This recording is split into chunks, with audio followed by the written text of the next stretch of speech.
This is the webinar schedule. I'm not going to spend too much time on this, but basically we're going every night.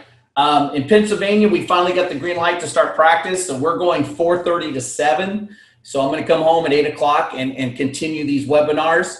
The rest of them aren't free, unfortunately. So hopefully if you like what I'm saying and you think I can help your program, then the rest of them we are going to charge. But that's kind of the schedule, how we're going. It's a Monday through Thursday at 8 p.m. and then Sundays.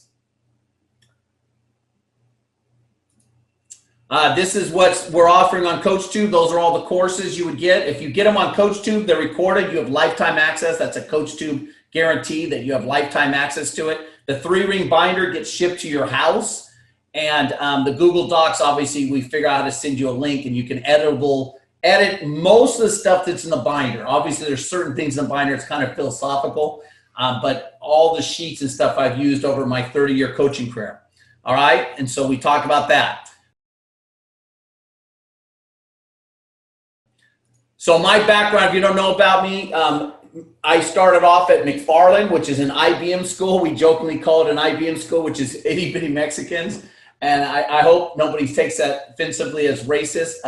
My wife, who's been dumb enough to be married to me for 35 years, is Hispanic, and I absolutely adore the Hispanic culture. I would coach Hispanics every day of the week and Sunday. We had a lot of success, a lot of hard work down there with these guys. But when I got to McFarland, I just got out of the Marine Corps. I'd only coached freshman football and 8th grade football. I walked in for a science interview. I walked out as the head football coach.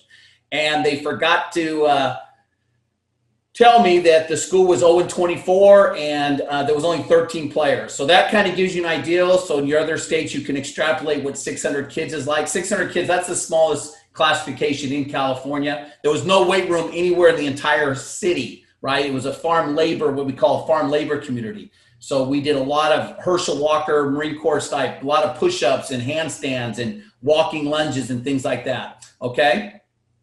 Then I went up the road to an 0-27 program, a little bit larger program. We had to build a weight room in the summer with an abandoned shower. Me and the boys went in there with a sledgehammer and just knocked everything down. And the principal gave us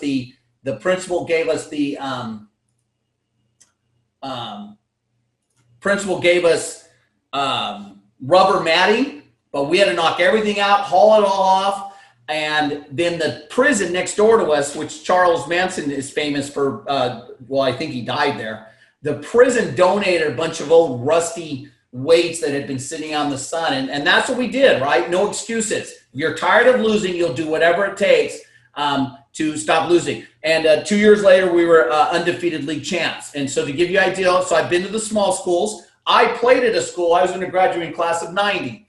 So I get the small school mentality when you don't have a lot of coaches, not a lot of resources. Then I went up the road to a big program, kind of like my hometown. I grew up in a little bitty town that was just outside of a larger town, Porterville. The town of Porterville has about 60,000 people, and Porterville High School had 1,800 kids.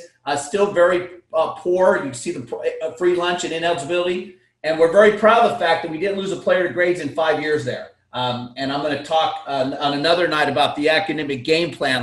In fact, a week from tonight, I'll spend an hour talking about academic game plan and how we keep kids eligible. In fact, I didn't lose a player to grades at McFarland, Corcoran, or Porterville. So in that 9-year run, didn't lose a player to grades. And here in Pennsylvania, in the 2 years I've been here so far, we've only lost 1 player to grades. We grew up from 92 players to 220. We started day 1 with 13 players in the weight room. We grew up to 90. In California, you can't get PE credit for weight room. So most of the coaches in California are forced to do weight training before school. All of my situations, we had to convince the boys, which was not easy, to get them there at 6 in the morning to lift. Started a 501c nonprofit from scratch. Started youth football with a 501c. Also McFarland, we started youth football from scratch with a 501c. So I've got a lot of experience on the steps there with articles of incorporation, what the IRS requires. Now I'm in Pennsylvania. I live in California, but I come out here for 4 months out of the year and coach Pennsylvania with my son. My son lives out here now. And it's kind of a really cool situation. I'm really enjoying it. They were not having a lot of success. And right now we're 25-8 the past 3 seasons. Last year we were 12-0. And actually this is not up to date because last year we were 12-0. and we lost in the quarterfinals of the state playoffs. And we went from 27. Last year we had 47 players, and the 55 is not accurate. We just got our roster from the AD today. Our first official practice is on Tuesday. We have 64 kids signed up. So in 3 years, we've grown the program from 27 to 47 to 64. I'm sure a few will quit, but we should all hang on to 60 of them. All right, coaches, this is huge. Okay, I'm going to get into the program, but oh my God, it starts with you. You've got to look in the mirror. You've got to go through self-reflection. You've got to build yourself from the inside out. You're the leader and face of the program. And if you're an aspiring, going to be a head coach, you need to invest. I didn't have time to do this. I got out of the Marine Corps. I've got 3 little girls. I walked in for a science fair. I walked out as the head coach.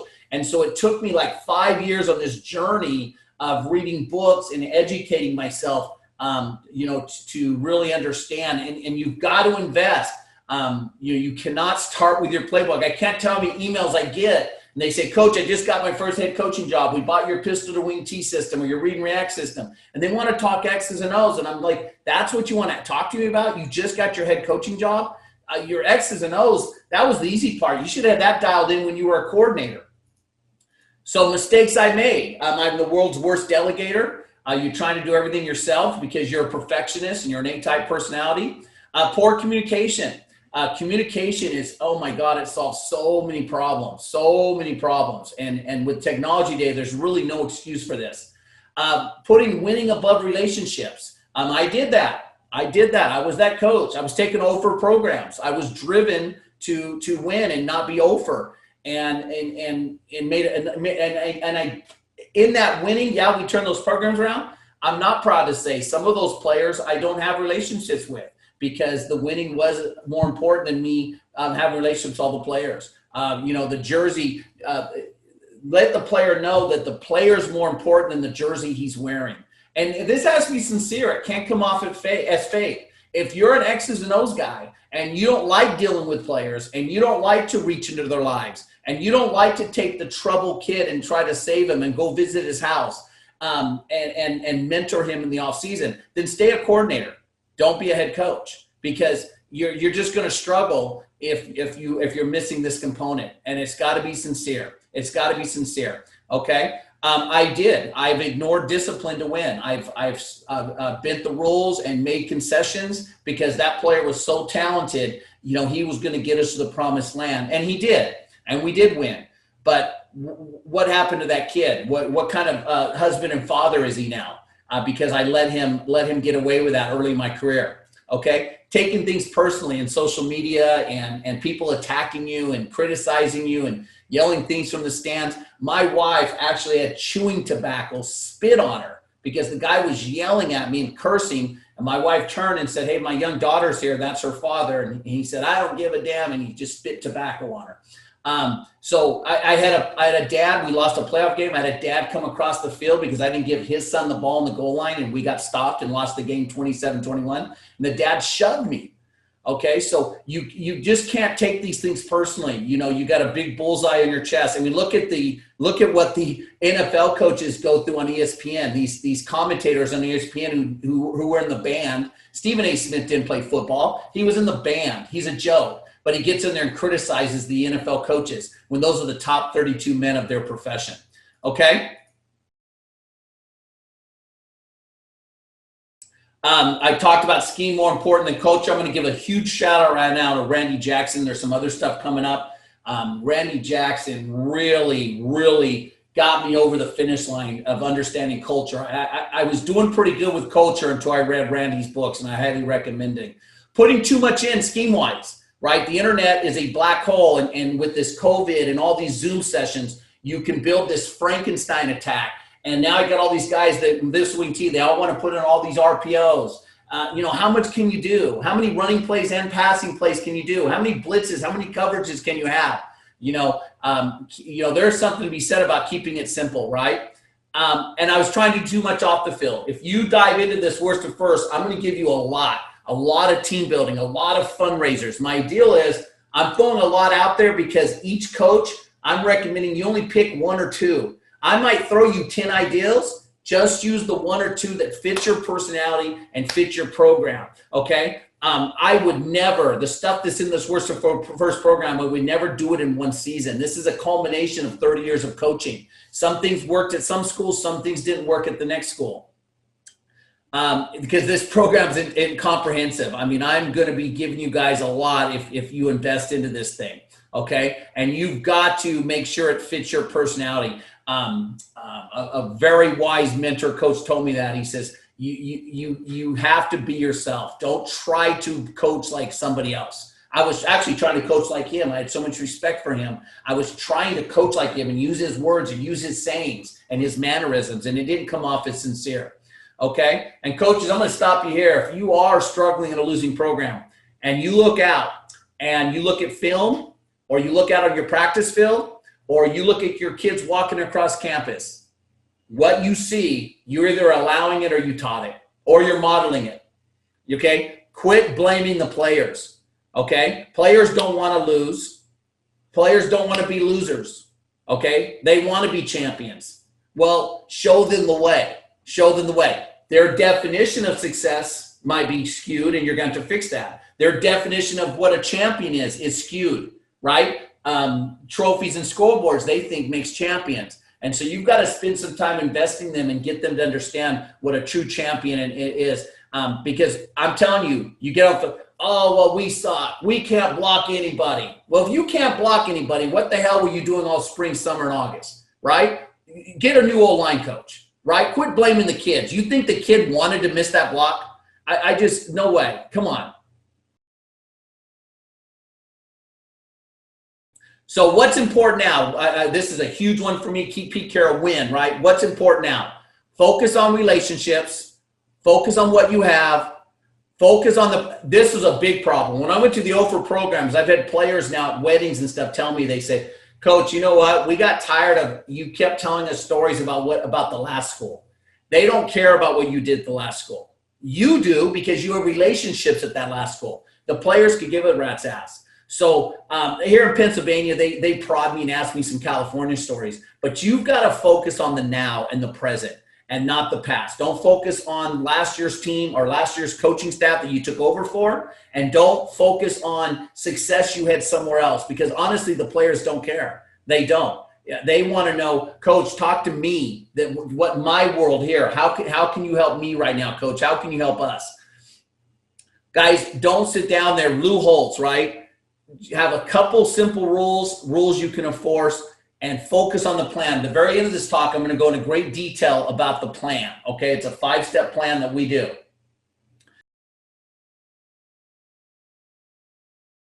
Coaches, it starts with you. Go to clinics, visit with other coaches, find a mentor. Hopefully I can be your mentor. I want to be. Invest in the sports at first. Go buy Randy Jackson's book. Go seek out your head coach. Find a mentor, right?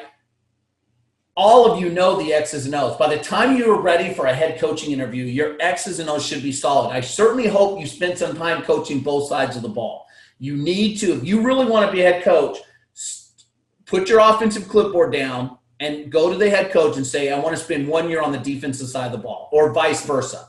You need to coach both sides of the ball. I think you need to coach lower levels. I'm very reluctant to hire a varsity coach who's never coached youth, freshmen, or JVs. Okay, spend some time and learn that stuff. And coaches, we all hate reading.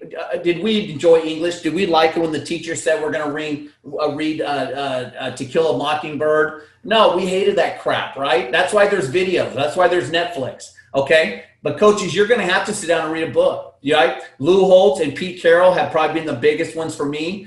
Tony Dungy's Mentor Leadership. Randy Jackson's book, I've just mentioned it 3 times. I haven't got to read my good friend Kenny Simpson's book, but I hear really good reviews. He's got a little short 85-page book. He gave me a free copy. I just haven't had time to sit down and read it. You've got to invest in yourself. You've got to invest. And if you're going to focus on anything, really study leadership. I probably had a little bit of an advantage going in as a first-year head coach because I was in the Marine Corps, and I spent 4 years with lots of leadership training. And so I kind of had a head start there. Okay? When you're taking over a program, see it, believe it, achieve it. we keep talking about, you'll sit up and talk to your kids. This is the way champions perform. This is how we're going to practice. This is how we're going to behave. Well, who's modeling it? So once we, usually at a losing program, you're not making the playoffs. So we,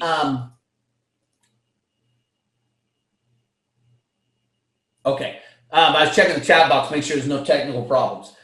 Visit a playoff practice every week, right? So I would pick out people I really respected. I call that coach. He took it as a big honor. And I say, hey, coach, can I bring my boys up on Tuesday or Wednesday night? And we want to watch your playoff practice. Because if they're in the playoffs, they're probably practicing the way that I want my boys to practice. And then the big thing is, when we come at home, we always stop for pizza. And the boys always say, coach, they're just like us. Coach, in fact, we're bigger than them. Well, then why are they in the playoffs and we're not, Johnny? So we always would go visit a playoff practice. And whoever we watch practice, I get all the boys. I can't take everybody to the playoff practice because some boys have moved over into basketball and wrestling. But on Friday night, I get all the boys, get as many school vans that I can get, and we get up and we watch playoff games every Friday night. Because if you're going to talk about making the playoffs and you're in a losing program, don't assume your football players have ever been to a playoff practice or a game, okay? Go to a college spring practice, because then they're going to see kids run around and they're going to see what an organized practice looks like, right? Team camps and 7-on-7s, teaching them how to compete. And I'm not afraid to go to a team camp or a 7-on-7 and take on the big boys and get my boys to compete. Not very often do you just get waxed in 7-on-7, and then you can preach like, guys, we can compete. Look, if you just believe, you're no different than that team, because they know who the good programs are at those camps and 7-on-7s. And you say, look, they're built just like you, okay? But why are we losing and we're not? I don't know if Bigger, Faster, Stronger still does articles every week, but they had these for articles, and I'd always pass them out to the boys every week in the weight room. Guys, YouTube videos, just find stories of other programs who went from for to winning and share those stories with the boys, okay?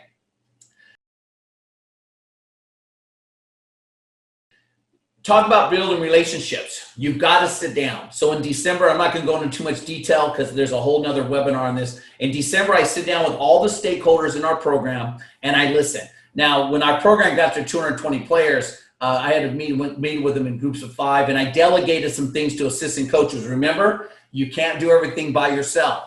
Then after I've met with all the stakeholders, including my administration, my ED and principal, I would take Christmas break to reflect and digest whatever he told me. Then I would show back up in January, meet with all the stakeholders again. Sometimes it bled over to February, and now I'm talking. And now I'm imparting the vision and the expectations and KPIs and goals that we're going to get to at the end of this webinar. And then in May, we do another evaluation of where they're at. The boys really appreciate that, because now going into summer, I can be very honest with them and saying, hey, you're still not a starter yet. We need to accomplish this or this. And then in August, we do it again. Sometimes we can't meet with the boys in August. It gets real busy, but I make sure all the position coaches give them a written evaluation. So going into that first scrimmage or game, the player knows exactly where we see him at. Is he a special teams guy? Is he a backup? He's going to start. What's he going to be doing? Okay.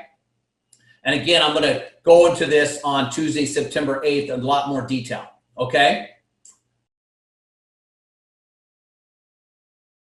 So talk about players, right? You have to be sincere. This can't come off as phony. They've got to genuinely believe that you care about them as the person, care for them off the field, reach into their life, go to their basketball games, go to their baseball games. Hey, you got to accept the fact that some of them might like another sport more than football, and just be okay with that, right? And encourage that, okay? And oh my gosh, I'm an ex-Marine, and I am a screamer and yeller. I can't tell you, there's so many kids I'd like to go back when I first started coaching and apologize for the threats. And early in my career, kicking kids off the team, that's a big no-no for me now. The kid will remove himself from the team. I set expectations and I set consequences and say, hey, for you to stay on the team, you're gonna have to be suspended, sit out a week, do bear crawls because of their behavior. Because that kid needs the football program more than we need him. And so now this patience in teaching, right? This patience in teaching. I get it. Sometimes you have an extreme knucklehead and you can't fix, I don't care. But man alive, you've just got to really go into it. And they've got to understand, though, because you love them doesn't mean you're going to allow things, though, right? Tough love, tough love. You know, and explain that to them. Hey, if I really did care about you, and I always tell the kids, what kind of coach do you want? Do you want the coach that allows this and they let you get away with this? Or do you want a coach who's going to hold you accountable? And we have that conversation at a much deeper level. And the players, honestly, they'll answer themselves, and they know what kind of coach they want. I go, hey, so if you miss practice, you want a coach that says that's okay? And deep down, they know the answer, right? They don't want a coach who lets people miss practice. So you got to have this talk with them, right? You got to have this talk with them. You've got to make sure that everyone can be a superstar, right? Your linemen, right? They're the first in line for water. They're the first line in meals. Hey, if any media person comes to our practice or after a game and they want to interview players, I only let them interview linemen. I don't let them interview the guy who scored 4 touchdowns. I tell the reporter, the guy that scored 4 touchdowns, you're going to put him in the article anyways, whether I let you interview him or not. So you can only interview our linemen. And so we do a lot of things. Our helmet decals, our linemen's helmets are full. They get lots and lots of stickers. Special teams, make it a big deal. Make it a big deal. Our Scout Player of the Week, we vote on this every week, and they carry their flag out of their tunnel. The Scout Player of the Week cannot be a starter. They cannot be a starter. We pick a non-starter to lead us out of our tunnel. And then you got to do some things for the defense, right? So it's not all about scoring touchdowns, right? Everybody can be a contributor. And you know where everybody can be a superstar is the weight room. Your weight room has to be a big deal because a kid can walk out of the weight room every week and feel better about himself and feel that he's gotten stronger and that you've helped him, okay? So, again, the player thing is going to be a series of 5 webinars starting tomorrow night. From tomorrow night all the way through to Sunday, I'm going to really emphasize on how to deal with players.